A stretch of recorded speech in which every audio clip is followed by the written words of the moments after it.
Hi, welcome to our channel. LST கிச்சன்லேருந்து சாந்தி பேசுகிறேன். நான் இதுக்கு முன்னாடி போட்டிருக்க வீடியோஸை நீங்கள் பார்க்கணுன்னு நினச்சிங்கன்னா கீழே இருக்க டிஸ்கிரிப்ஷனில் போயிட்டு லிங்கை தொட்டு பாருங்கள். இப்போ வாங்க நம்ம கிச்சனில் ஒரு சுவையான ஒரு வித்தியாசமான சுவையில் இருக்க தொக்கு நம்ம எப்படின்னு பார்க்கலாம். பாகற்காயை வச்சு ஒரு 3 பாகற்காய் 150 கிராம் இருக்கும், ஒரு எலுமிச்சை அளவுக்கு புளி, 2 இன்ச் இஞ்சி, ஒரு 4 பல் பூண்டு, எலுமிச்சை அளவு வெல்லம், 3 மிளகாய், தாளிக்கிறதுக்கு கடுகு ஒரு 1/4 டீஸ்பூன், தேவையான அளவுக்கு உப்பு, ஆயிலும். இப்போ இந்த பாகற்காய், இஞ்சி இதெல்லாம் நம்ம இப்போ பொடியாக கட் பண்ணிக்கலாம். இந்த மாதிரி பாகற்காயை பொடியாக கட் பண்ணிட்டேன்.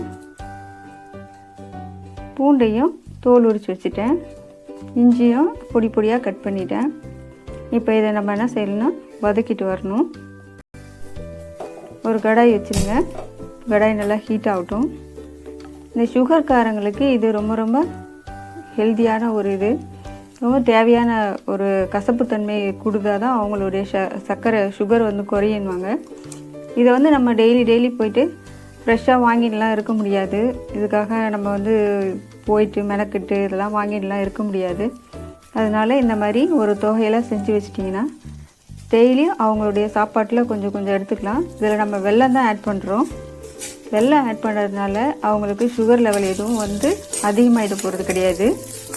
இப்போ இஞ்சி ஹீட்டான எண்ணெயில் போட்டிருக்கேன். இது நல்லா ஈரப்பதம் போகிற அளவுக்கு இதை ஃப்ரை பண்ணிவிடுங்க. நல்லா வதக்கணும். அடுத்து அந்த மிளகாவும் இது கூட நல்லா வறுபடணும். நல்லா வறுபடுறது. இப்போ அந்த பூண்டு வச்சுருக்கீங்க இல்லையா, பூண்டையும் போட்டுடணும். பூண்டையும் போட்டு நல்லா வதக்குங்க. இந்த மாதிரி நல்லா வதக்கிட்டு இப்போ நான் அரிஞ்சு வச்சுருக்கேன் அந்த பாகற்காயும் இதில் சேர்த்து போயிட்டு நல்லா வதக்கணும். இந்த குட்டி பசங்களுக்கு இந்த தொகையில் கொஞ்சம் கடைசியாக அதாவது வாயில் நம்ம விழுங்குறோம்னு சொல்கிறேன் இல்லையா, அந்த டைமில் தான் அந்த கசப்பு தெரியும் அந்த குழந்தைங்களுக்கு கூட. அதனால் குழந்தைங்க கூட இது ஈஸியாக சாப்பிடுவாங்க. சாதத்தில் வச்சு நம்ம உள்ளுக்குள்ளே கொடுத்துடலாம். குழந்தைங்களுக்கு இந்த வயிற்றில் இருக்கிற பூச்சி அந்த இதெல்லாம் சாகடிச்சிடும் இந்த பாகற்காய். இப்போ இது மாதிரி நல்லா பாகற்காய் நல்லா வதக்கிடணும். அது கூட கொஞ்சம் உப்பு போட்டுருங்க. அது தேவையான அளவு உப்பு போட்டு இப்போ நல்லா இது துவலை வதக்கியாச்சு. இது நல்லா இந்த ஸ்டவ் ஆஃப் பண்ணிவிட்டேன்.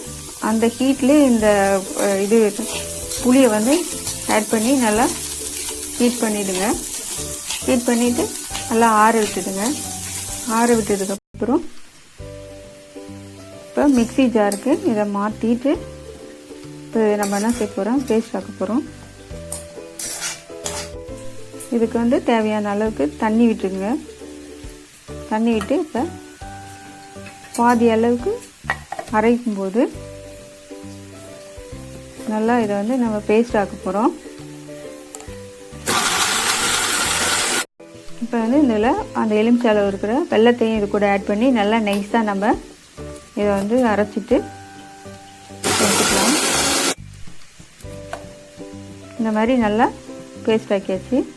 இப்போ இதை நம்ம வதக்க போகிறோம். அதுக்கு அதே நம்ம வதக்கணும் இல்லையா, அதே கடாயில் தேவையான அளவுக்கு ஆயில் விட்டுடுங்க. நம்ம எந்த அளவுக்கு ஆயில் விட்டுறோமோ அந்த அளவுக்கு இந்த தொகையில் வீணாகாமல் இருக்கும். இப்போ எண்ணெய் ஹீட் ஆகிடுச்சு. 1/4 டீஸ்பூன் கடுகு வெடிக்க விட்டுருங்க. இதில் கடுகு நல்லா வெடிக்குது. இப்போ நம்ம அரைச்சி வச்சுருக்க இந்த பேஸ்ட்டை இதில் ஆட் பண்ணிடலாம். ஆட் பண்ணிவிட்டு நல்லா வதக்குங்க. நம்ம நல்லா வதக்கணும். அந்த அளவுக்கு வதக்கினா தான் அதோடைய டேஸ்ட் நல்லா சூப்பராக வரும். அதனால் நல்லா வதக்கிடுங்க.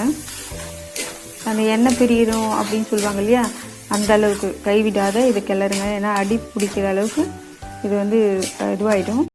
அந்த மாதிரி நல்லா அல்வா பதத்துக்கு வரும்னு சொல்லுவாங்க இல்லையா, அந்த மாதிரி அல்வா பதத்துக்கு நம்ம இதை நல்லா வதக்கணும்.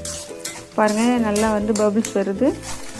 எண்ணெய் தெரியுதா, எண்ணெய் மேலே அப்படியே பிரிஞ்சு வருது. அதிலேருந்து இந்த அளவுக்கு நல்லா நம்ம வதக்கிடணும். இது போதும் இந்த அளவுக்கு. இப்போ பாருங்கள், சுவையான பாகற்காய் துவையல் ரெடி ஆயிடுச்சு. இதை சாப்பிட்டு பார்த்துட்டு எப்படி இருக்குன்னு சொல்லிட்டு கமெண்ட் பண்ணுங்கள். Thank you viewers. மறக்காமல் சப்ஸ்கிரைப் பண்ணிவிடுங்க. Okay bye.